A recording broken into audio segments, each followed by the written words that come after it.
Assalamualaikum warahmatullahi wabarakatuh. Perkenalkan, nama saya Andri Giri, kelas saya C6 Manajemen, nomor NPM 101211151. Di sini saya akan mempresentasikan tugas manajemen SDM. Di sini saya akan mereview tugas 3 SDM. Penyebab permintaan sumber daya manusia, organisasional, rencana strategi anggaran, forecast penjualan dan produksi, desain organisasi, dan pekerjaan perluasan usaha. Lingkungan, ekonomi, sosial, politik, hukum, teknologi, dan persaingan. Persediaan karyawan, pensiun, permohonan berhenti, pemberitahuan kematian.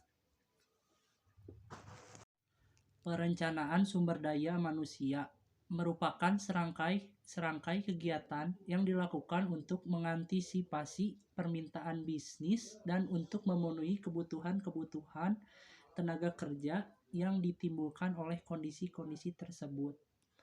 Konsep perencanaan SDM merupakan proses pemenuhan TK sesuai dengan kebutuhan kuantitas organisasi pada waktu yang tepat, termasuk aktivitas yang merencanakan jumlah, jenis, dan kualitas TK di masa depan, dan merancang program implementasi seperti penarikan, seleksi, kompensasi, pelatihan, pengembangan SDM, dan kebutuhan pemenuhan informasi TK untuk keperluan perencanaan strategi bisnis. Perencanaan SDM bertujuan untuk menghindari adanya kelebihan atau kekurangan tenaga kerja dengan melaksanakan penempatan yang sesuai pada waktu yang tepat, dengan maksud agar perusahaan dapat menekan biaya operasinya sekecil mungkin. Mengapa PSDM sangat diperlukan?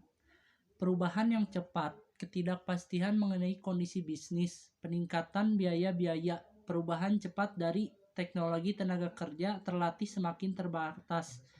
Cepatnya perubahan peraturan pemerintah meningkatkannya globalisasi industri. Metode menghitung kebutuhan tenaga kerja.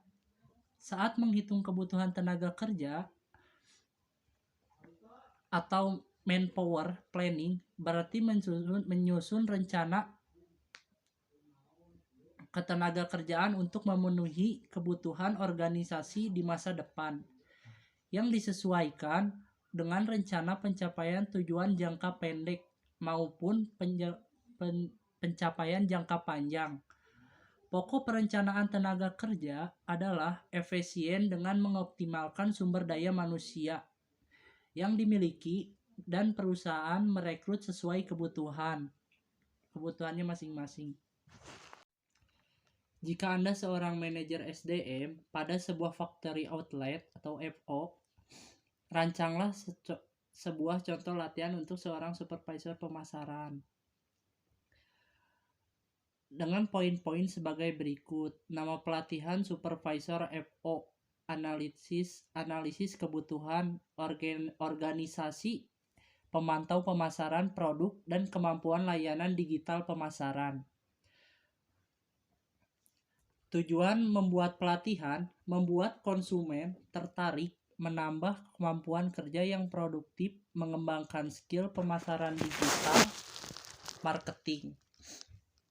Lama pelatihan 30 hari, seminggu 4 kali selama 7-5 minggu.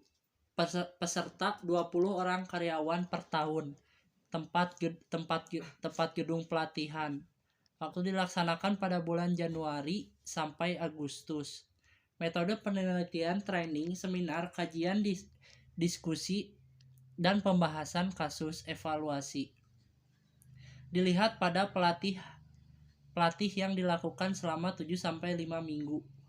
Perkiraan biaya perencanaan sekitar 35.000, perkiraan biaya pelaksanaan sekitar 350.000. Pikirkan dan buat perencanaan soal.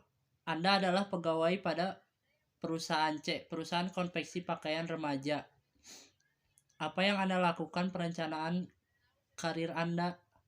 Tujuan perencanaan karir saya adalah menjadi seorang manajer. Jalur perencanaan karir dapat dengan menjadi seorang karyawan atau pada perusahaan tersebut, kemudian meningkatkan menjadi kepala divisi. Kemudian asisten manajer dan manajer, merintis dan menekuni pekerjaan yang Anda serta mengambil ilmu sebanyak-banyaknya. Bekal peningkatan karir. Membuat strategi peningkatan sesuai dengan target yang dicapai.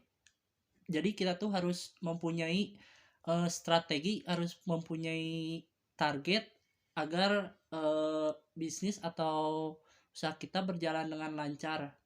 Jadi kita harus punya target, kita harus bisa menargetkan bagaimana nih target kita bisa tercapai.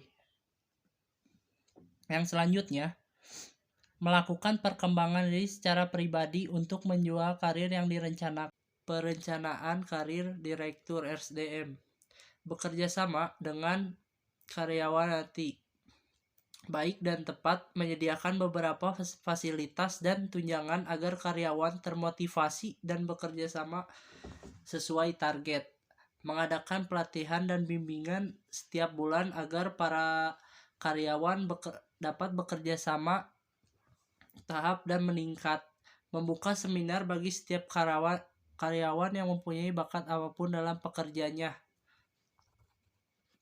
Menghadapi kekuatan orang dalam saat rekrutmen dapat menguras energi. Perekrut berurusan dengan nepotisme atau menghadapi kekuatan orang dalam biasa yang diselesaikan dalam sehari. Terlebih jika orang yang tepat berpengaruh di kantor mengabaikan peraturan perusahaan, kesabaran itu sangat penting, ujar Heather Hillman, pakar SDM dan pendiri Com Recommended.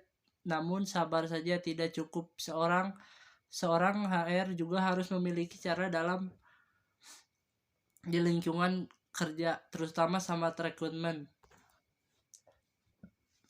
Kendala perekrutan, kebijakan organisasional untuk kebijakan promosi, kebijakan kompensasi, kebijakan status karyawan, kebijakan penerimaan tenaga lokal, rencana sumber daya manusia, kondisi pasar tenaga kerja, kondisi lingkungan eksternal, persyarat-syaratan, jabatan, kebiasaan pelaksanaan perekrutan.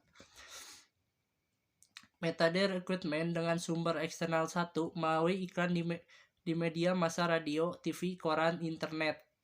Melalui iklan atau advertising diharapkan perusahaan dapat merekrut calon tenaga kerja dengan spesifikasi tertentu dan dengan pengalaman kerja tertentu. Perekrutan melalui iklan biasanya disertai dengan suatu janji yang menarik, misalnya gaji yang besar, masa depan yang menarik, dan sebagainya.